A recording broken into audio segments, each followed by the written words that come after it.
Al-Luqman ayat 2 dan 3 disebutkan bahwa Al-Quran itu petunjuk dan rahmat bagi orang-orang yang muhsinin. Huda wa rahmatul lil muhsinin. Kalau dalam surah Al-Baqarah disebutkan petunjuk bagi orang-orang bertakwa, maka di surah Al-Luqman dirinci lagi menjadi petunjuk bagi orang-orang yang muhsinin, orang-orang yang berbuat ihsan. Sedangkan makna ihsan itu sangat banyak dalam ibadah. Makna ihsan artinya adalah khusyuk. Di dalam hadis Jibril, kamu beribadah seolah-olah kamu melihat Allah. Seandainya Allah tidak melihat, kamu tidak melihat Allah, maka Allah melihat kamu. Jadi kita merasa diawasi Allah. Di situ kita harus khusyuk dalam beribadah. Mana ihsan dalam manhaj ibadah ada pada surah At-Taubah ayat 100. Wallazina tabauhum bi ihsan, orang mengikuti mereka yaitu Muhajirin dan Ansar dengan ihsan. Maknanya adalah dengan baik dan benar.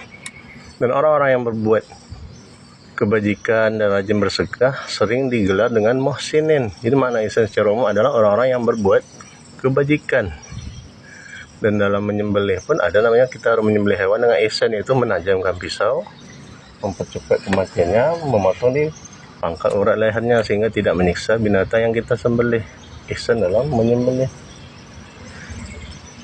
Jadi Al-Quran itu petunjuk bagi orang-orang bertakwa, dan dirinci lagi petunjuk bagi orang-orang yang ihsan, orang-orang yang berbuat kebajikan, kebaikan, di mana pokoknya adalah tauhid, kemudian manhajnya adalah tiba, dan ditambah dengan perhiasannya adalah amalan soleh, baik itu amalan soleh taufikiyah maupun amalan soleh muamalah. Dan dalam surah Al-Luqman juga disebutkan bahwa orang-orang kafir itu mengikuti kebatilan, sedangkan orang-orang Islam itu bi'annal ladzina manittaba'u haqqa min rabbihim, itu orang beriman itu mengikuti ittiba kepada kebenaran dari Rabb mereka, dari Tuhan mereka.